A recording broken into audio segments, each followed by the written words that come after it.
welcome to episode 5 of Sequel Pitch. Woo! Hey. 5 episodes. Oh yeah. Joining me today is the Cohagen of film knowledge. It's Drew Toynbee. Does that make me the baddie or Bryan Cranston? Or both? Yeah, maybe. Yeah, cool. All right, yeah. Hi, hello, by the way. There we go.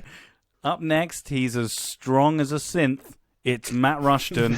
Yeah, you know it. Hey, everybody. And lastly, he's as sexy as a lady with 3 breasts. It's Andy Henry.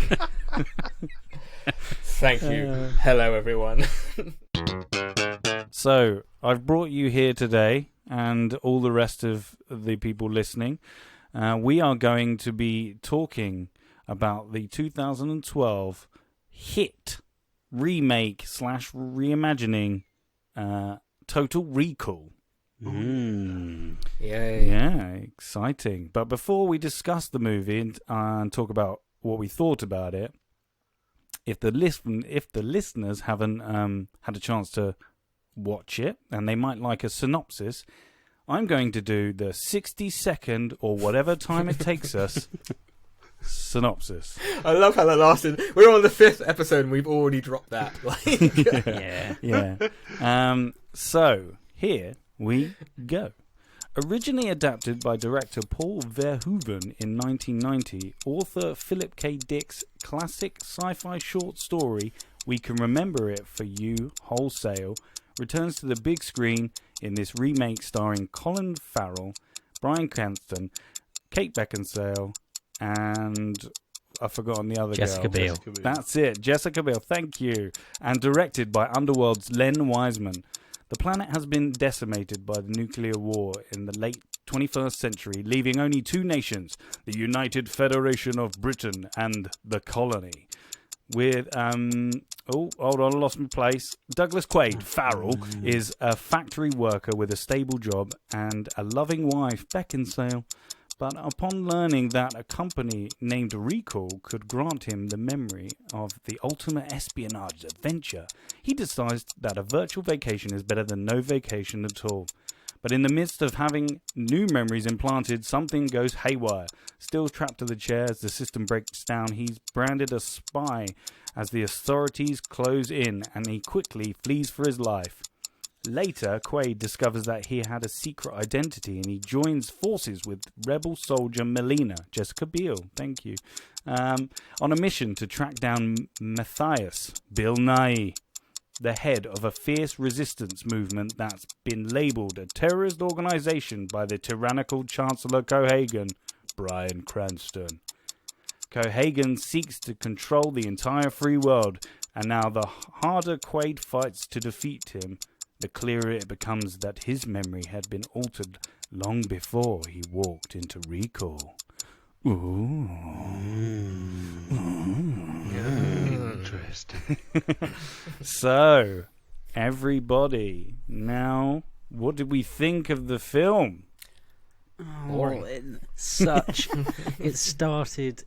I really enjoyed the beginning of this film when it started off. Because I hadn't watched it, I had heard bad things. I'd never seen it, been aware of it, and it started off, and I was like, "This is giving me appropriately heavy Minority Report vibes." Minority Report, Steven Spielberg classic, great movie. Colin Farrell, I think, in this movie is very, very good. The production design is super cool, and the first 40 minutes or so, I was like, "Yeah, I'm on board." And then it just, for me, very quickly, all of a sudden, just goes full speed straight into a brick wall and careens over the cliff of utter madness. What point was that for you? For me, so the beginning, it sets it up quite nicely. There's time where you get to know Doug Quaid. He's working the factory. He's a bit fed up. He wants a new life. He has ennui about him. He has a lovely wife who's really lovely to him, but he doesn't like her. He's just not happy. And okay, with fine. Kate Beckinsale. Yes, is mental. And then everything happens at recall, and then it's full speed. Let's go! Everyone's after him. Like the police are shooting at him. Kate Beckinsale turns around and tries to kill him, and there's quite a good fight, and there's a really good chase through the city. And then he finds out he's a secret agent, and he gets his suitcase, and he has a phone under the skin in his hand, and it's all really cool. And then he has to go to the United Federation of Britain. He has to leave Australia and go on the Fall and go through the Earth's core, which is how they all commute. Like, show me the film of them building that. Yeah. But anyway, Fucking great. like he does that, and he gets to the UFB, and there's a little the United Federation of Britain, and there's a little callback to the Arnie movie with the disguises and the fake head. Yeah. And there's me thinking, oh, cool. He's going to be a spy. Like, they've spent the last 40 minutes telling us he's a super spy. He's the most incredibly trained intelligence operative in the world. And I was like, yeah, he's going to get past these guards. He's going to do some sleuthing and some detective work. No, the head thing malfunctions immediately. He immediately gets into another shootout, and then Jessica Biel finds him on a motorway randomly, and then it just continues from there. It's creative license, Drew. Creative license, man. There's okay, yeah. The thing with this movie is ultimately the whole point, and the whole point of the original is you are not meant to know whether this is real or whether it's a dream, and that's fine and admirable, and it fucks everything up for us trying to come up with a sequel. But anyway, you can look at the coincidences that happen in this film, most specifically Jessica Biel finding him on the motorway, and yeah, they mention the police radio chatter and everything, but you can say, oh yeah, but it's just evidence that maybe it's all just in his head.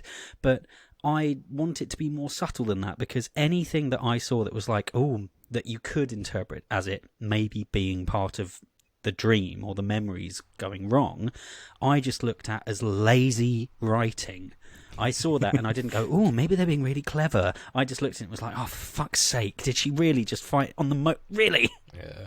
So yeah, that's my headline thoughts. On the topic of it being real or not, I can't really remember the Arnie film, but I know we're not trying to compare it to that. But he has a dream in what we know as the real world about how he got his scar, and then when he meets Jessica Biel, he kind of goes, "Oh, it's right." So doesn't that kind of almost confirm that this whole thing is a dream? No. Well, no, because Think of it as Inception, innit? It's layers of dreams they're touching on, I think. Yeah. That's my view of it. Inception came out not that long before. Well, actually, it was a few years before, but it definitely came out before this came out. And I don't know if they went, I like that idea of it's a dream within a dream. Maybe we can do that with our film. I was just going to say to you, Matt, as a first-time watcher and not seen the original or read the book, and I don't think anyone here has read the book, not even me, but I know something about it, which I'll tell you in a minute. What did you think about the film? I enjoyed it. It kind of set out to be a sci-fi action film, and I feel that's what it delivered. I thought there was some clever. One of the scenes that I did like that kind of really had me starting to question things a bit was the scene in the foyer of the apartment block they were in, and it was the chap that he worked with, that he went for a beer with and stuff, who was talking to him, was like, look, I'll give the gun back, because why would I do that if this was real? And Jessica Biel, Jessica Biel was stood next to him, kind of pointing the gun at him, and it all got a bit, it was on the edge of, is it, isn't it? And, it naturally that bubble had to burst, and it was unsurprising when it did, and it became carnage again, because I feel like, the film had a lot to try and do from an aesthetics point of view as well as a story point of view in an hour and 45 minutes, so it just went a bit crazy. But I enjoyed the film, I feel, more than these guys did, and I don't know if that's because I haven't seen the 90s version. I've just watched this as a standalone product and a standalone movie. I haven't seen the 90s version for at least 17 years. Okay. I couldn't help but compare it to the 90s version, I felt, actually, because it was quite similar, I thought, in a lot of ways, that I just thought they've taken it in two different, like, there's two different movies. The Arnie one is a lot more like campy and goofy and a lot more silly and stuff, where this is taken quite seriously. You say that I don't as think well there's a single because joke in this movie. Oh yeah, no, yeah. There's one where he's in the first time he meets Jessica Biel in the motorway. And he's getting shot. Oh, okay, He goes, yeah. it's my wife. That's my wife. Like, oh mate, I had to pause it because I was laughing. Oh, so hard. you're married? Yeah. Oh no, it's safe to say that we're separated. I did laugh, but that is the one joke. I was gonna say, so like, it is different in the terms of, well, rating wise as well. Again, it's a PG-13 movie, and the original was an 18. It was very graphic. I think they got away with it with using robots, which annoyed me because they call them synths, and like I've been playing a lot of Cyberpunk, and the synths in my world are like organic, like clones basically, and when they're just robots, they don't seem to me like synths. But I don't know, maybe that's just me being not knowing about anything about the world. But Well, yeah, you're maybe being a little pedantic about the semantics on that one, but like those things are not synthetic humans, are they? Yeah. They're robots. Like, it's clear the first draft of the screenplay was just robot, and then someone was like, "No, it needs to be cooler than that." So, as for the people that have seen it, and Matt as well, seen the original, do you see this as a remake? Or do you see it as a reinvention or reimagining? Because I enjoyed it, but I wasn't thinking of it as a Total Recall film. I don't know why, because there was so much that wasn't really. Because I imagine Recall to be a corporation, like a big corporation like thing. Because you're putting memories in people's brains. Like, I don't think that this could be done in a shady little place in Chinatown. Like, and that's why I liked the 90s version, because it was like, come to Recall, and it was like all adverts. And I know there was an advert right at the end of the film, but I don't know. It just seemed a bit different to me, and I was like, I don't like that way. But what do you guys think? Do you think it was a remake, or do you think it was? Yeah, I like the change of having the fall and this elevator that goes through the center of the earth as a sci-fi concept. Like, the practicality of it boggles the mind. Like, to get through the earth in 17 minutes, but no one's affected by that speed until they go past the core and it flips over, and that's when zero. Like, no, okay, I'm not going to get. I think about these things too much. I like that as a production design and as a concept is very, very cool. But I'm sure that I would have enjoyed this film a lot more if I hadn't been aware of the original and the ending of the original, and the fact that it's famous for the ambiguity of whether it was all a dream. Because as soon as he sits down in the chair, I get swept up in movies really quite easily. I regularly miss like twists. I'll be watching a movie and it'll get to the end. I'll be like, what? And my wife is just like, what?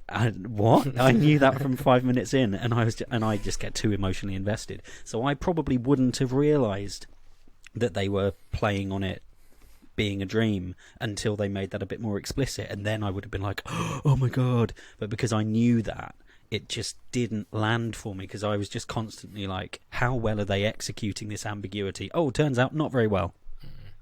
I like the aesthetic, like everyone was saying. Like, I like the setting. I like all the little concrete sort of houses, and the sort of the free running scene where he's getting chased away, and the whole Eastern Asian vibe that it's got in. It's very cyberpunky, like post-apocalyptic world. I like that. What about the Nightcrawler cameraman scene? When he gets in his first fight and like the camera just darts from everywhere. Yeah. And I'm just like, stop! Yeah. It was terrible. I was like, why? There's no point for it. I know. 22 times. Why? Apparently that took him to do that. 22 takes. Crikey. Yeah. Just pointless. I have to admit that for the most part, as we all did stage combat and kind of know what we're looking for a little bit, a lot of the hand-to-hand fights were quite good. Like, the fight in the apartment at the beginning between the two of them was pretty good. The action of the chase scene is really well shot. Like, you know where each of them are in relation to each other in the geography of the cityscape while they're moving. That was all quite good until it got to the fight in the 6-way elevator. Where it's just Jessica Biel and Kate Beckinsale just punching each other in the face back and forth for a full 30 seconds. Yeah. It's like that downtime if anyone watches the Royal Rumble at WWE and they're just exchanging hooks for 30 seconds while they wait for the next wrestler to join. That's kind of how that felt. I'll be honest, I completely forgot what your original question was. Like Matt said that. I forgot as well. I had one in my head and then I totally forgot. Anyway, let's cut that bit. One of my notes is it can't be a future without some dubstep. Yeah. Yeah. Also, if you have epilepsy in the beginning of the movie, geez, I was like, even though it was horrible for my eyes, I was like, Jesus, I can't believe see anything. I liked it, but I do see issues with it. Like there are, the fact that you don't see the bad guy until 90 minutes into the movie, you don't see Bryan Cranston properly until literally the end. And that glorious hair he has. Also, how quick are they to infect? I assume they knew that he was going to go into a machine, and then that's where they were going to find the position of the Bill Nighy. But they literally smashed through the window so quick. They were like, I knew you were going to be there. Matt, also, they're in the no zone, which is what they call the fucking irradiated or chemical weaponed rest of the world. They call it the fucking no zone. Yeah. But they're there, and they smash in through the windows, and anyone wearing a gas mask is fine, but they shouldn't be. But then also, it got me thinking, okay, what is, and again, this could be something where you say, this is all pointing to it being a dream. What was their plan? Because, all right, so you have Colin Farrell is originally Cole Hauser. Assuming that the spy thing is even real, because he might be Doug Quaid all the time having a memory malfunction, or he might be Doug Quaid who was actually Cole Hauser, who was a goodie, who was actually not Cole Hauser being a goodie, he was Cole Hauser being a baddie, seducing Jessica Biel, and then pretending to get kidnapped, dropping off the radar from her, being properly, genuinely brainwashed, and being made to think he's married to Kate Beckinsale, and then going to recall and having that accidentally reversed. And it's just that you can't think about it, because actually it makes no sense. If they needed him to disappear from Jessica Biel for a while, just put him up in a hotel. Why does he need to be convinced? But this is the thing. He's already a good enough double agent that he got Jessica Biel to fall in love with him. Why did he is clearly a master human manipulator. He doesn't need to genuinely believe it. It's just mad. And the other mad thing of Bryan Cranston, the premier of all of the United Federation of Britain, leading the invasion force that's entirely made up of robots. It's not like he's there to give them inspiring speeches. He's only there so that Colin Farrell can kill him in an awkward fight scene that looks like Colin Farrell beating up his dad. I'm not going to lie, one of my failed drafts or something I was considering was that was just the perfect synth of the actual Cohagen. And I was like, I don't know how I can work that into an actual movie. But I gave up on that idea because I think I have a better one. But it was also something I was like, maybe, because I did wonder why he was the only human. Him and Kate Beckinsale were the only two humans, bar a couple of guards. Yeah. With and the fact that he's on synths. first name terms with Kate Beckinsale's character Laurie. She never has a surname, and so at one point Bryan Cranston's giving her orders, and he's like, "Laurie, get out of here now!" And it's like, well, hang on. Are they on first name terms? Because she didn't know who Cole Hauser was, so she's clearly not in the inner circle. But it just. Also, she still follows his orders or wants to kill Colin Farrell, even though Cohagen's dead, everyone else is dead. So she's like, I'm still going to kill you, even though there's no real point. I'm just going to murder you in the back of this fucking Nothing ambulance. like a woman scorned. Well, yeah, and that just adds credence to if you say it was all a dream. Like, Colin Farrell is clearly a misogynist who hates his loving wife, who's a medic, like a fucking ambulance driver wife who's really loving and gives him attention and affection, and he's just like, God, I hate this woman. She's out to kill me for whatever she can. So we could talk about this movie for a long, long time, but I think we need to sum it up out of 5. Someone might have to give me the fraction because I am rubbish at maths. So if you can top that up, that'd be great. So let's go with Andy. What would you give it out of 5? I watched this movie twice. The first time I thought it was boring. The second time I thought it was a little bit better. But I couldn't help really compare it to Arnie. Arnie's one, which I liked a lot better. So I'm going to give this one 2 breasts out of 5. Wow, that's a lot of breasts. I really wanted to go to 3 breasts, obviously, but it's not that great. So 2 breasty boobies. Oh, very nice. 2 breasts out of 5. What about you, Drew? Yeah, like I said at the beginning, there's a lot to like. I think Colin Farrell is good in this movie. I like Colin Farrell generally, and he's good in this movie.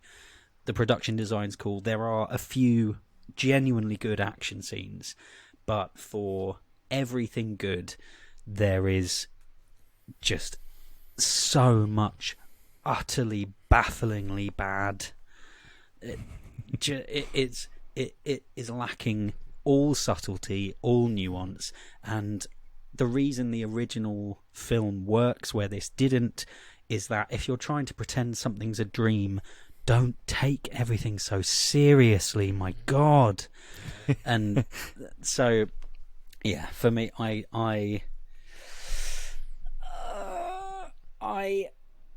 really, I can't be as mean to say, okay, I think I am going to have to go for 2 awkward back and forth punching fights in an elevator out of 5. Very nice. 2 out of 5. And Matthew Rushton, what is your score out of 5? Okay, I quite enjoyed the film considerably more than my predecessors here. It's something that you kind of have to take it with a pinch of salt. I feel like that with any sci-fi film, because there is an air of, kind of imagination to it. It's certainly not a reality that you can associate with. So I enjoyed the film. For me, it's a stellar casting, by the way. There's some fantastic actors throughout the production, and that certainly wins me over a bit as well, I think. Is that because you have a crush on some of the cast members? Not necessarily, but what I will say is that I will definitely on all score 4 this. of the major. I have of this film. basically they were all attractive. 4 of them. Yeah. It's certainly a very aesthetically pleasing casting, and with that, I will give this film 3.5 wonderful Kate Beckinsales out of 5. Wow. Hang on. So what have you rated this higher than any of the other films we've watched? I've rated this higher than Rampage and World War Z, on par with Whoa. Labyrinth. You've rated it higher than World. Wow. On Very par nice. with Labyrinth. My God. I am going to give... I won't take ages giving an explanation. I will give it... Bit passive aggressive. No. I mean, I'm just...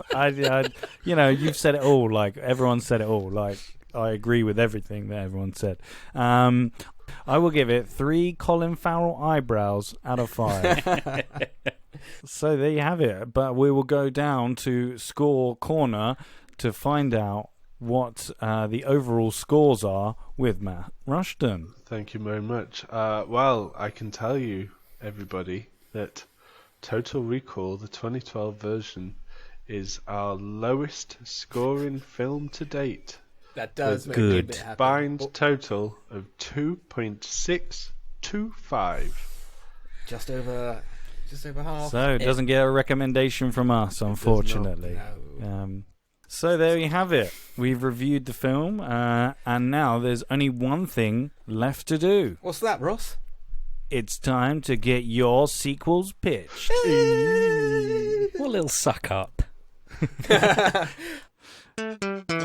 So, you are going to pitch to me the sequel to the Colin Farrell wonderful film Total Recall, which we don't recommend.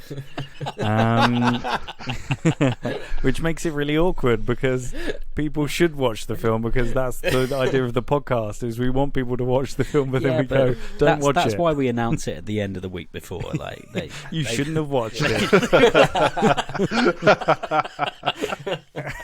Joke's on you. All right, so I'm going to go with first person on my list to pitch me your sequel. It is Matt. I mean, I'm not going to say your time starts now because we never time it. So, but your pitch starts now. Okay, I am bringing you today, chaps, and everybody listening, TR2, Colony Wars. The colony is separated from the UFB and the world has changed. It's been 10 years since the final fall, and on the surface, the colony is thriving. The economy is beginning to boom in the cities, and there's a feeling of happiness and optimism on the streets. But looks can be deceiving. There are whispers of the Golden Age, a radical group of UFB residents that were trapped on the colony, handling their various businesses, and their wealth and their power is the veil. No one knows who they are or where they are, but high-ranking officials and members of the first government are being bumped off, and the leads dry up very, very quickly. Hauser and Molina are in love. They're reintroduced in a similar opening scene to the first Total Recall film, happy, enjoying a moment together in their apartment, and they're singing the end of a song, They All Fall Down. They run the newly-ish formed TCPD, that's the Colony Police Department, and realise that this isn't a coincidence. They take their investigation into their own hands, and when rumours circle of an assassin known only as the Widow, who begins appearing and kind of being whispered on people's lips, something tells them they know who the assassin is. The trail for the Widow in the Golden Age leads Hauser and Molina into some familiar territory, and into the No Zone. The house, actually, of the Resistance, specifically in Matthias. They are ambushed by the Widow, who is revealed to be none other than Laurie Quaid. Oh, no way. Bombshell. Dun, dun, dun. And she manages to strap Hauser into that memory chair. She explains how a rogue medic was a family to one of the UFB colonists and keeps her alive. She feeds him his original memories of being the double agent, so he becomes the original Hauser, who's the bad guy. But as the procedure's kind of finishing up, Molina manages to break free from her constraints and manages to short the machine's power. So he kind of looks like he's dead for a minute. Then he comes out, he kind of wakes up, and he's got his original memories, but they're kind of interlaced with his new ones. And he has kind of like the montage fighting his thoughts, and he fights both Laurie and Molina, and he ends up getting them both on the ground, and he's trying to decide which one to shoot. The memory strands are kind of interlooping, and we have like a close-up of his face, and at the end of it we just see Hauser's face as it says, "They all fall down," and we hear a gunshot. The next scene, it's Hauser and Laurie walking out together with a smile on her face as he talks of the hatred he has for the Resistance and what he was made to do in their name. They head out, hunker down in the Widow's kind of other house, a second hideout, and they get drunk. Turns out that Laurie, in fact, had a thing for Hauser in the past. She did know him, and which is why she could play his wife so convincingly, and the two share a night, inverted commas. The next day, Laurie wakes up and Hauser isn't there. He appears like she's getting more and more frantic and worried and like kind of angry and concerned about him playing her. But he appears just in time. He's had a shave, he's had a haircut, and he's sporting a new outfit with a badge, which is a really old UFB insignia. And he's like, right, it's time for me to take my rightful place in the Colony Wars and meet the Golden Age. So she realizes how important he is, takes her to go and meet them. They head into Golden Age HQ, which ironically is in the commercial district at the top of the same tower block that the TCPD is located in, hiding in plain sight and all that. It's genius.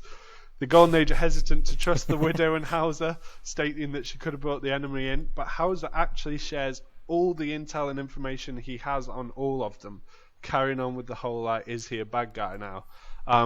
Obviously, they are like, oh shit, he like, thanks for sharing all this, we better cover our tracks better. It buys their trust.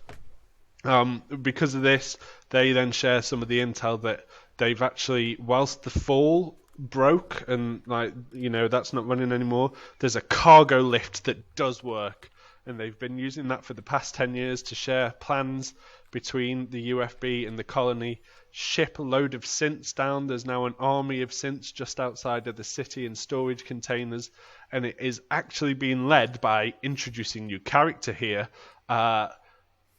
Cohagen's son. He's the one over in UFB that's actually helping to orchestrate this, and the plan is that they're going to overthrow the government in the colony, take over the colony, and it's going to become a kind of slave state again. That's all great. They're all really happy. It's going to happen in just 3 days' time, and it's all like amazing. So Laurie and gosh almighty, his name Hauser. Laurie and Hauser go to leave. She hugs him, really proud of him, and she feels a vibration in her chest. It's actually his badge. She pulls away in confusion and stares at him coldly. The pin drops just as the windows shatter in the penthouse and there's gunfire. Fucking Melina turns back up in a ship. She's still alive and is not alone, because as she's popping off and shooting all these bad guys, the doors burst in and in swoop the TCPD. They gun down some of the fighters. The rest of the non-combatants get arrested. Laurie, of course, in all the frantic assembly and excitement, does escape with the machine to control the synths because she's a badass. So the film then proceeds with a race against time. Hauser and Melina trying to hunt her down with what little information they have. They do catch up to her, but not before she's activated the synths. There's then a fight for the device. Melina finally manages to kill Laurie somehow. I haven't decided that. That's the director's choice. But not before a quip about the night that her and her husband spent together. They do shut down the synths and destroy the machine. And then they head back to the TCPD. However, they discover that the force bringing in the fugitives was ambushed en route and the prisoners escaped. As Hauser and Melina rush to the full site, they see a cargo lift leaving. They're too late. But they do have the names. Trilogy, hashtag. Cheers. Very nice. Well done, Matt. Oh, I've got a few questions. of course. Who do you see playing Cohagen's son? How old is he? Oh, good question. I feel like late 20s to early 30s. I can't tell you who I cast in it. I haven't even thought that far ahead. No worries. Didn't Laurie spend the entire movie trying to kill him on the behest of Cohagen? What is her plan in this movie? So she knows about the true Hauser and that he was a bad guy. He was really bad to the bone. With these memories that she has, she, you know, you could write it in that she studies the memories and learns just how evil he is, and therefore she wants to bring that guy back. And that's kind of her plan, to lure him into Matthias's old Resistance HQ, where those memories are currently sat in that chair. So her plan is to get his old memories back and have him join the... Hell yeah. He's okay. like, he can be like the captain at the front lines because he's that evil. Yeah, I get you think he's evil. He's really, really evil. He's super evil. He punches children in the face, evil. Yeah. Okay. Isn't Laurie there when Quaid supposedly shoots Melina? Because you say that that Laurie leaves with Quaid. Mm-hmm. Yeah. And Melina's not there. So how do you explain? Where does she shoot her, in the chest, or? I mean, I kind of hoped that my close-up shot and the fact that he sings the same song that they sing in bed together hints that this is part of a plan. You know, it's his way of subversively communicating with her. I'm just asking a question. Perhaps he could give her a nice emblem that he shoots her in and doesn't kill her because it's bulletproof. I don't know. No, I just wondered, mate. I just wondered. That's all. It's, You know, I was thinking more of the beauty of the subtlety of they all All fall right. down with a smirk. Yeah, know. if you're going to insult the fact that I didn't pick up on that, then I may not pick yours, but, you know, whatever. No. I'm really glad you brought it up. I hadn't thought of the actual clarity and logistics of it. I thought just the idea that he would shoot her was enough to buy No, I like Melina's heart. I like it. It's a plan. I like it. Melina's heart. So the Laurie's Golden heart. Age seemed to trust Quaid quite easily. What kind of information do you think they're going to share? He would share from the LA, well, not the LAPD, The whatever they're TCPD. called, the TCPD. Sounds like a disinfectant. I guess lots of racketeering charges, running of underground businesses and black market business. Depending on the age rating, you know, you could go a bit darker with some of the material that they're being arrested for. Okay. Certainly there can be counts linking them directly to Widow. You know, things like that, linking them directly to assassinations, or, you know, they take seats of power from the people that have been bumped off. Very nice. Now, those are all the questions I have. They're mainly story ones. I just wanted clarification on. Thank you for your pitch. Thank you, guys. Now get out of my office, please. Get out.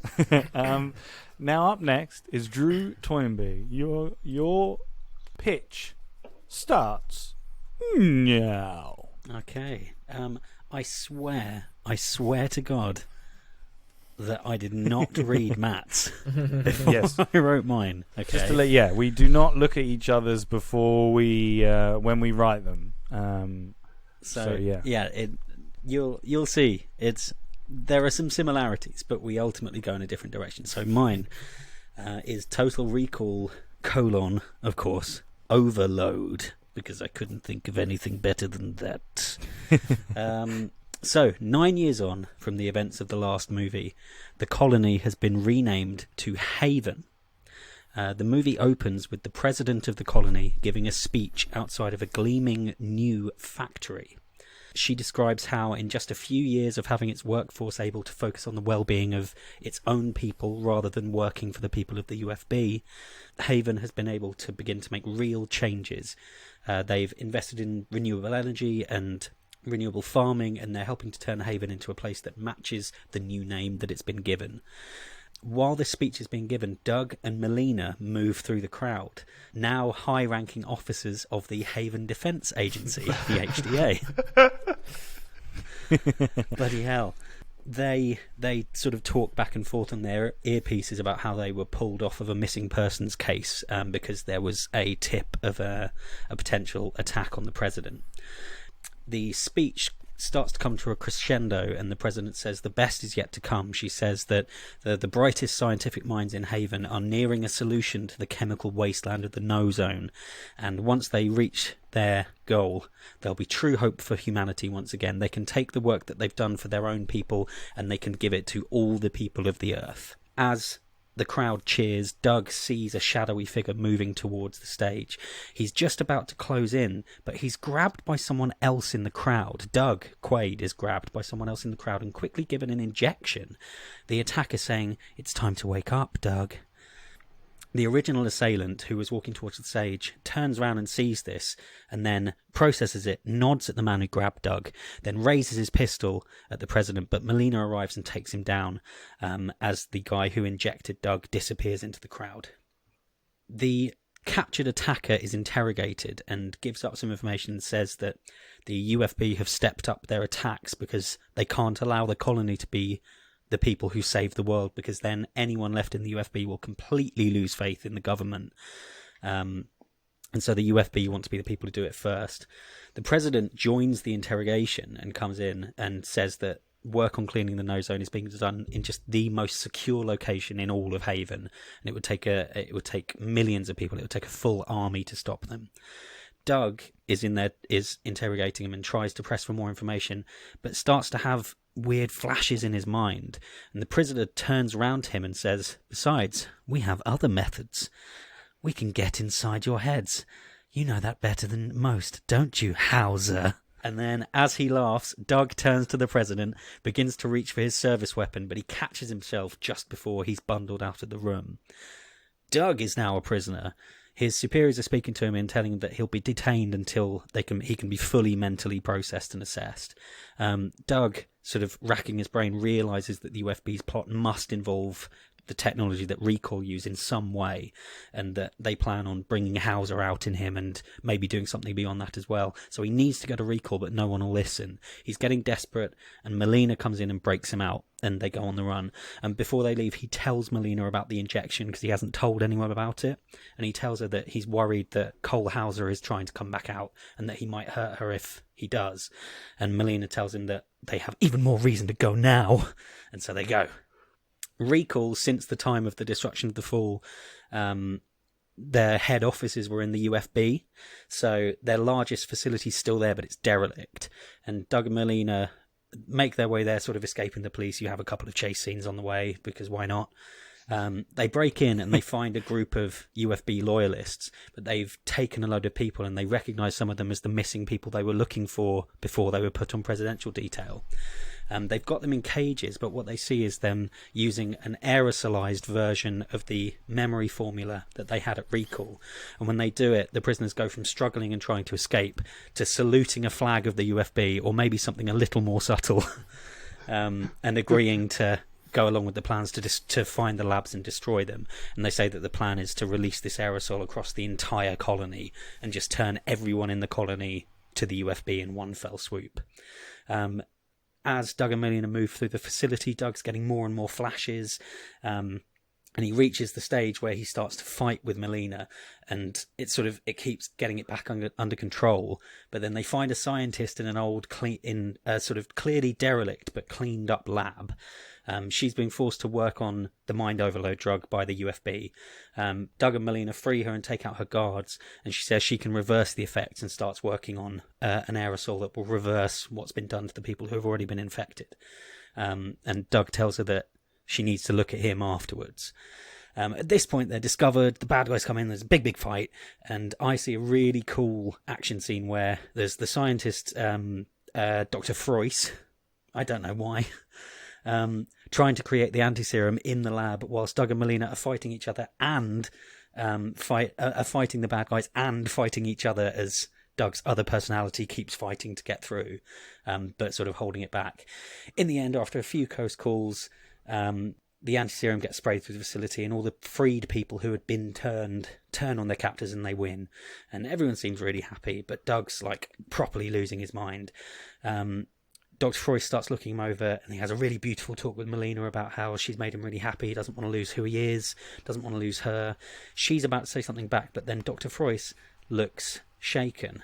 She says, It's not Hauser trying to come out.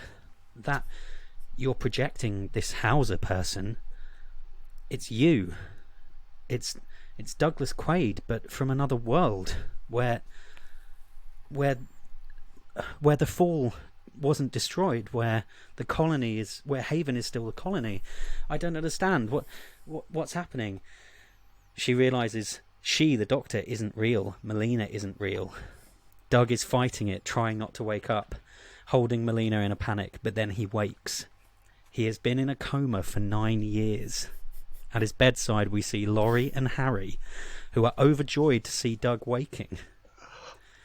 They explain he went into the recall machine, but it malfunctioned. It didn't give him new memories. It trapped him inside them.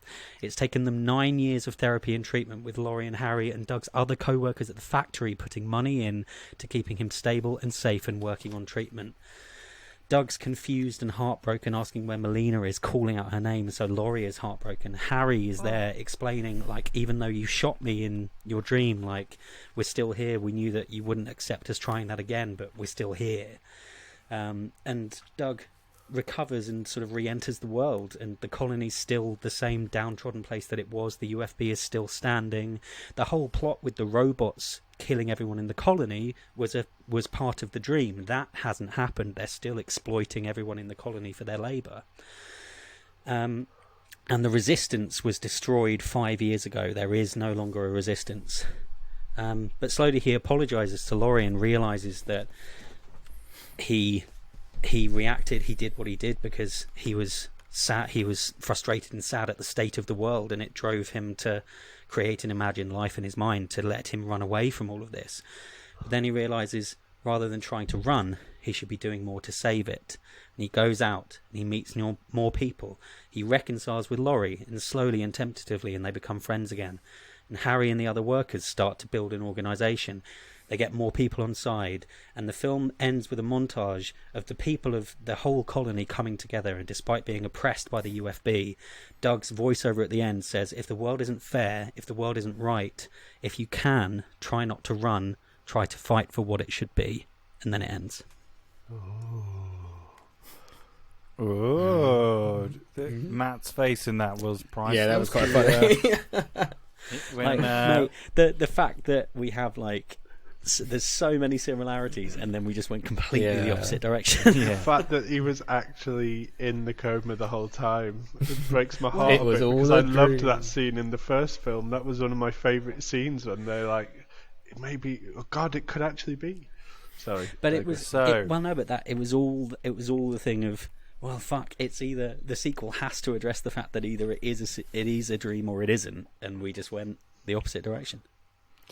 These are nitpicky questions. Okay. How long do you envisage the anti-serum sequence taking?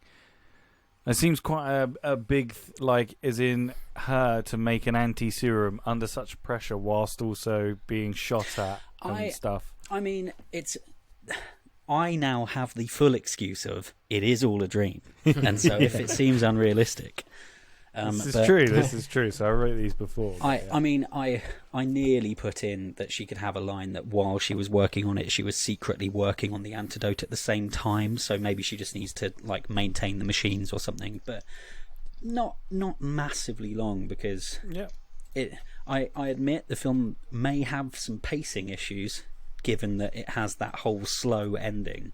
So I'd want to compress that ending into maybe 10 minutes max. So the action climax is still the action climax. But yeah, we'll see how that goes on set, in the editing bay. I like the twist at the end. Do you think the audiences will? I have no idea.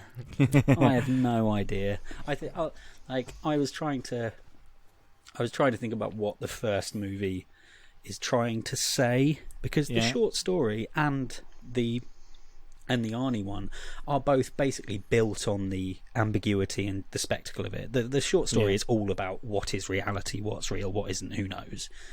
Arnie is a bit of that, but with three-breasted women and blood. Yeah. This one is at least pretending to have something to say about colonialism and imperialism and class warfare and things. So I wanted to go in that direction. So I would hope that audiences, I feel like I'm trying to have my cake and eat it too. I'm trying to have the big action movie, but then at the end be like, hey guys, imperialism's really fucking bad, and if there's a big capitalist society giving you shit, organise, get together with other people and stand up to them. Yeah. Okay. Do you think you're going to hint any more in the first half of the film? So, if people want to go back and rewatch it, are you going to hint at this being possibly a dream? Are you going to put in Easter eggs and stuff?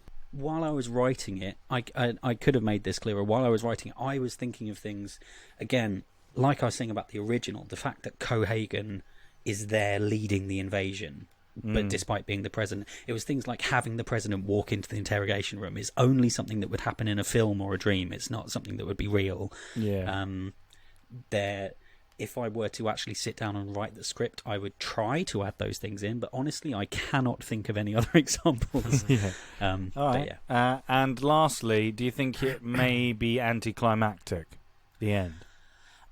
definitely has the potential to be. However, picture what I said to set to effectively time from Inception, but new.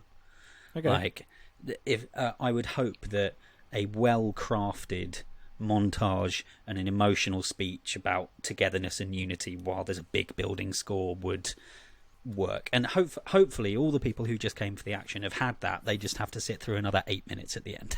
Okay. Thank you, Drew. That was a wonderful pitch. Thank you. And now it's time for the one, the only, Andy, to do your pitch. So your pitch time starts now. Mine is just called Total Recall 2 for the moment. Text on screen. The company known as Recall was bought by an unknown investor who shut down all commercial business. It's been 10 years since anyone has heard about Recall. Most of the population has forgotten it ever existed. Alex and his wife go into town for some bits for dinner. They start walking down the aisle of the local supermarket, excited for their 4-year anniversary coming up in a few days.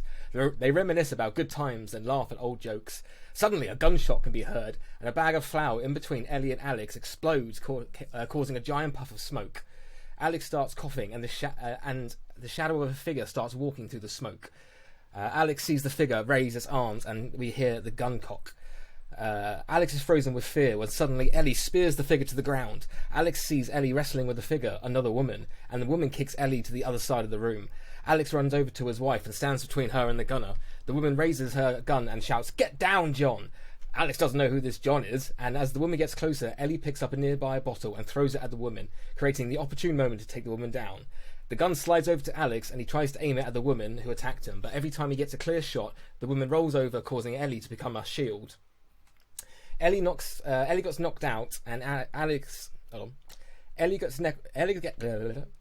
knocked out, and Alex aims the gun at the woman, who pleads with him not to shoot, as he was never her target. His wife was.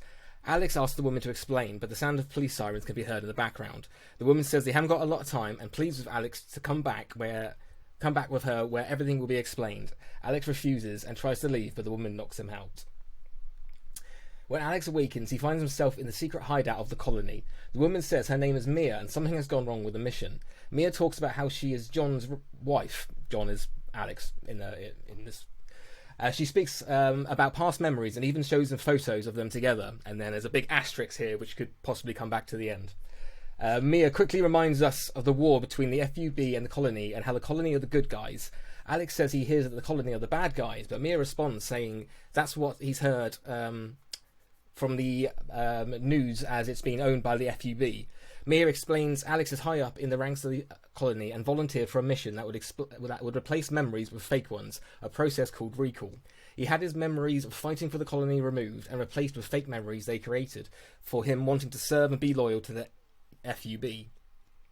Alex says that's impossible, but Mia tells him recall can have you believe the false reality in front of your eyes. But something has gone wrong in the mission, and she thinks the UFB have found out he's a spy and have trapped him.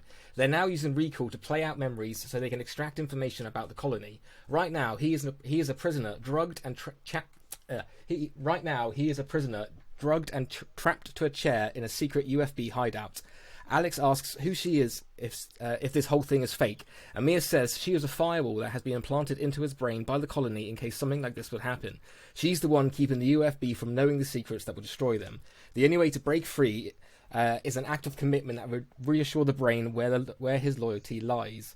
Mia asks Alex to say everything he knows about the colony. Alex starts talking about everyday things he would have heard in the news, but Mia says that's not good enough, and he must kill his wife, who they've taken prisoner, as that's the last hope of him breaking free and waking up.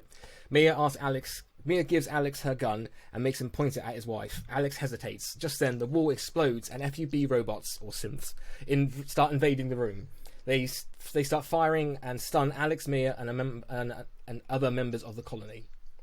Alex wakes up in the UFB's hideout. Ellie greets Alex and says things aren't what they seem. He is an agent who has signed up to a mission that involved him infiltrating the colony, gaining their trust, and learning information that will cause their demise.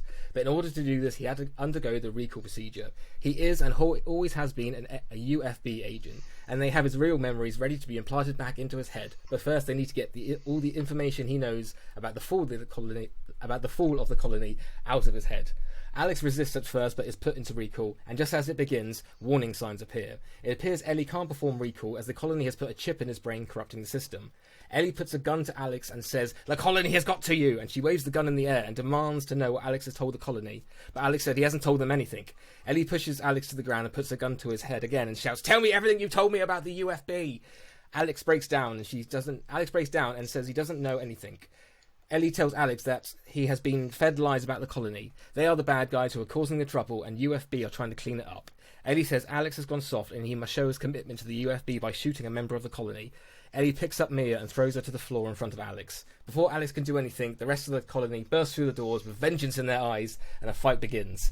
Alex starts running away, followed by Mia and Ellie. They end up on the top of the building, trapped. Ellie and Mia fight, and the gun ends up sliding over to Alex. He picks it up and aims it at both the women. Both women try to convince him that they're his real love, and he has been captured by the enemy, and they're trying to get secrets about the other's base. Mia says he is a prisoner of the FUB, and she is a firewall implanted by the colony to help if things turn to shit. If he kills her, he will be shutting off the firewall and allowing the UFB inside his mind to search for memories for ways to kill the colony. Ellie says that he is a UFB agent and the colony kidnapped him and fabricated lies in order to convince him that they're the good guys. They are the ones who have trapped him and are performing recall. In order to keep him from getting their secrets that will kill her, his friends, and then they take over the country, he must shoot Mia. They can't run away.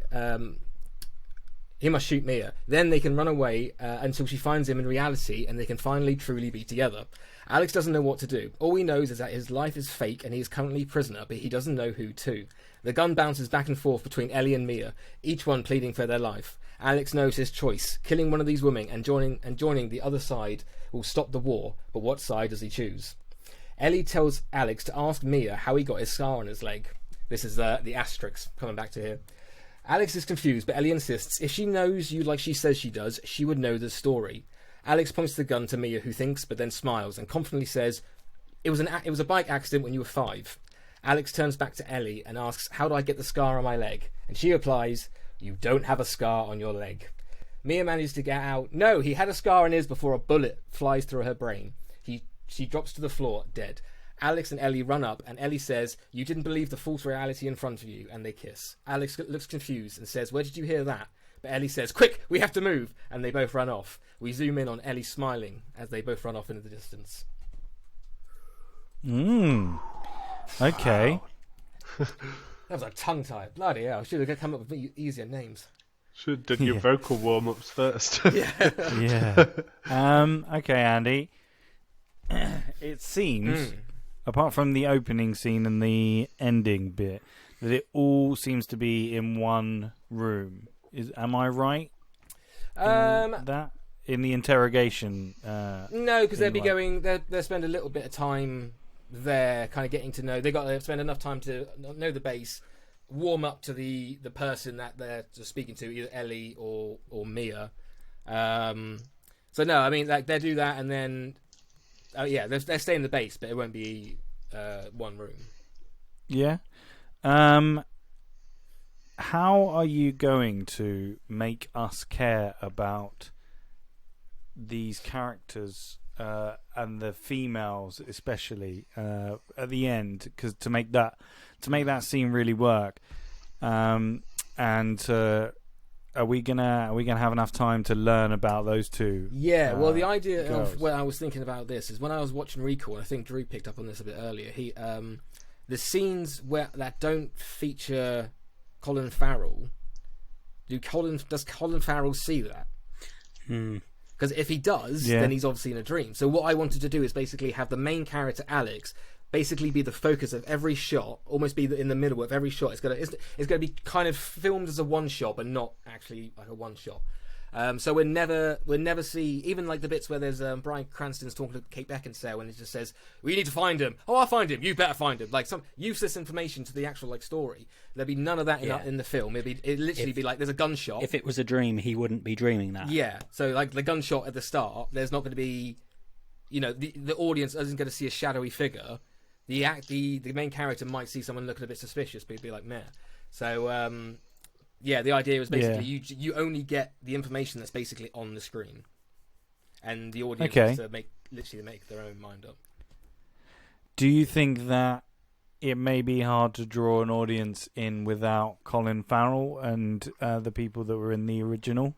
No, I don't think so. You can get more stunt casting if you like, big names. How come you chose to go a different, not because to have I felt them? constricted. I started to think about what I could do with the same characters, but since they've already been through our experience, I don't think you can have the same kind of story with the same characters.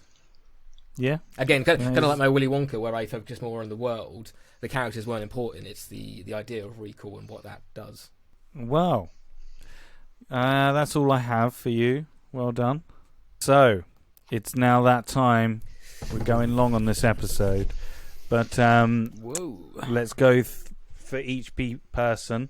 And I want you to tell me why I should pick yours over everyone else's. So let's go with Andy first. So mine, the main thing I think it will be the way it's filmed, the way it's shot. That's going to be really intriguing. I don't think anything's been seen like that before. Other than that, it's if anyone's has watched Clue, if you haven't, go watch Clue. It's great, but it's a great film where you pick an ending at the end, and that's what I think you have to do with mine.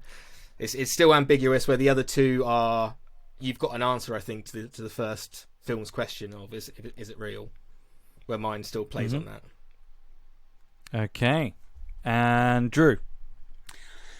I think that mine is the way to go because I've sort of lent into the themes that the first film was trying to implement and maybe not succeeding at particularly well. So trying to draw out a little of that. You've still got the action, you've still got the intrigue, but with a more emotional and hopefully thoughtful point at the end.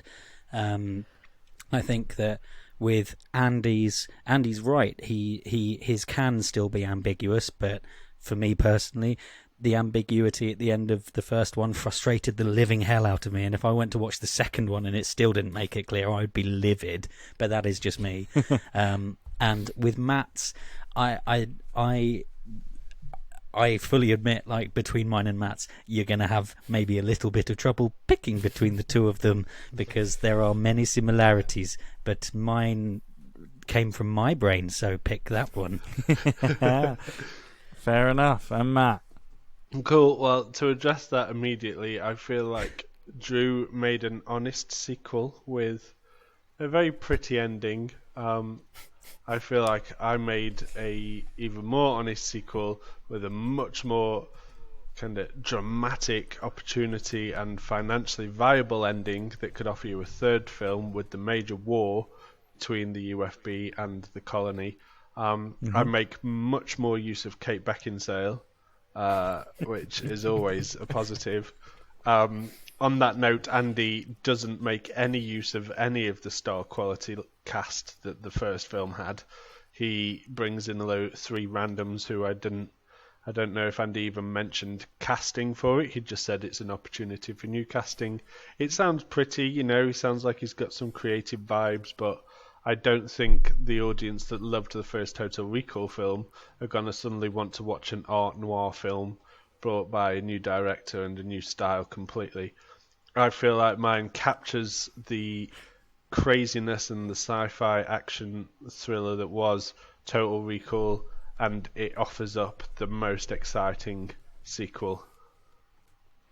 Okay. Plus some real plot twists with bad guy Hauser actually coming through, like Drew did, to be fair. I can see that there's a lot of clearly Hauser and Medina need to fight at some point in the second film. But okay, I am struggling this time This has probably been the strongest pitches we've done so far.